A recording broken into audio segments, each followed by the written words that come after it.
I usually start cooking when my husband leaves work, giving myself 30 minutes on the clock. But tonight I have a little bit of extra time, so we're making lasagna. I'm still gonna take some shortcuts so we can make this an easy weeknight meal.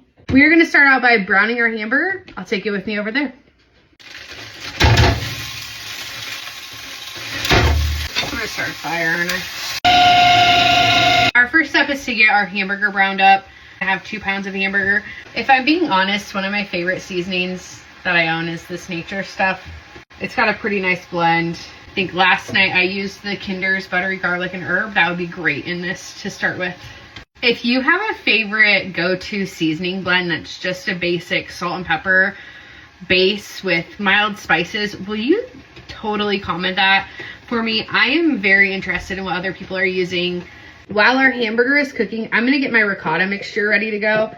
I will be the first to say that this is our adaptation of lasagna, and you can certainly add other ingredients, take away, you can make your own sauce. We're gonna use jarred sauce tonight. This is just an easy weeknight lasagna. 1 egg per pound of hamburger is the easiest way for me to describe this. Then I have a 15-ounce container of ricotta. We're gonna get these blended up. Next, I'm gonna add about a cup of old-fashioned cottage cheese. By old-fashioned, I just mean that it's gonna be your 4% full-fat cottage cheese. That's what we prefer. If I'm gonna eat cottage cheese, then I'm going all out. Add about a cup of that and get it mixed in. We're gonna get this nice and blended. Also, if you have Anderson Erickson old-fashioned cottage cheese in your area, this stuff is superior to any other cottage cheese that you'll be able to find. Prairie Farms is a close second. I really do like their regular like red label cottage cheese. The really good thing about Prairie Farms is sometimes you get big curd chunks in it. Anderson Erickson is definitely very consistent, so I like it better for a dish like this. And my husband prefers Anderson Erickson, so there's that. I am not sponsored in any way. We just like our Midwest dairies. All right, those are mixed together. I'm gonna go ahead and shred up our mozzarella cheese next. So I've got about a cup of mozzarella. You could also use Parmesan or any other cheese that you prefer. Since I have to shred mozzarella for the top, I might as well just put mozzarella in this blend as well. It's going to come together and look a little bit like this. Before we start assembling our lasagna, I want to mix the meat with sauce. I think this is the first time in my life that I've bought ragu, but shout out to my sister-in-law who made us a lasagna when I was on maternity leave.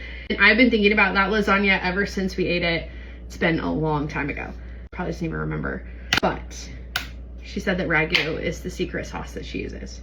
So here goes nothing. This like pains me because I grew up a Prego girl and I was converted to Rayo's, and that's all that we use now.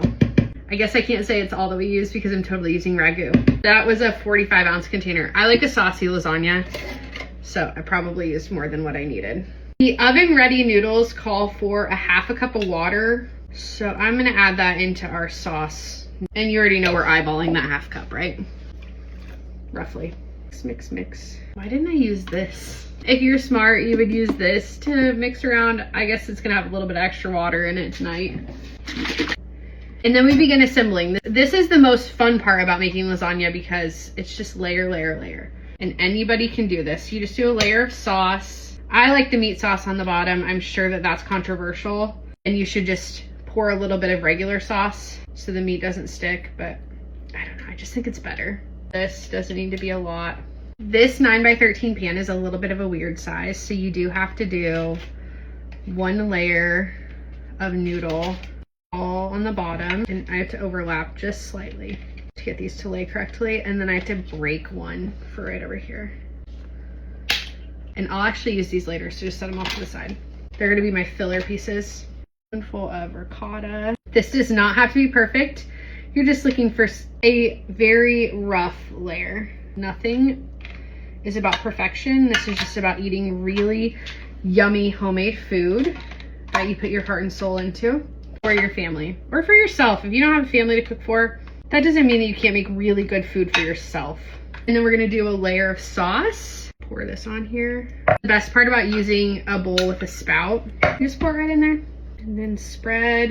And we've got noodles. Oops, I just like to break those off so they get into the corner. I hope I have enough. 1 package should be more than enough. I think the only other noodles that I have are like legit boil.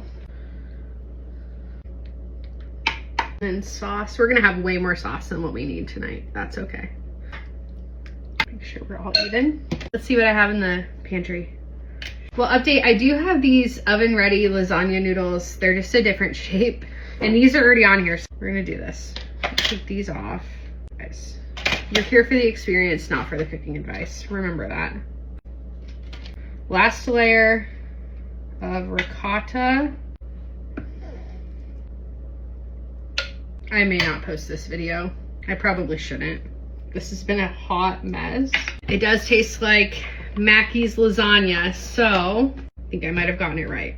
I just need some cheese for the top. Give this top layer just a light layer of this buttery garlic and herb. That's gonna bake in with the cheese, and I think it's just gonna be really good. There are cheese right on top. This is so unhealthy. It's perfect for a January cold night. Thick layer of cheese. If you're anything like me and you made way too much lasagna for your pan, go ahead and put a foil lined baking sheet underneath of it, so when it spills over in the oven, it doesn't get all over the bottom of your oven. We're gonna cover this with tin foil before we put it in the oven. Spray your tin foil so your cheese doesn't stick. It works really well. And then into the oven for about 45 minutes.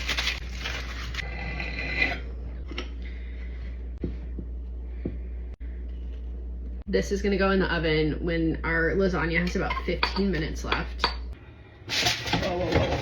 Here.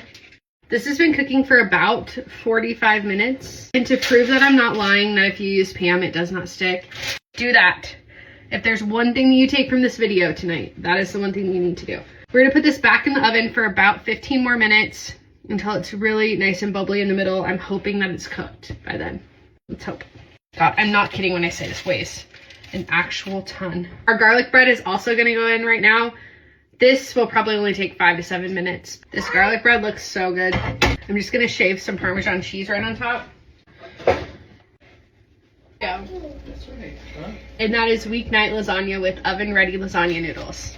Thank you, Aunt Macky, for the recipe. We'll let you know how it tastes, but this thing has to cool down for a hot minute. Like a long hot minute. Just for you guys.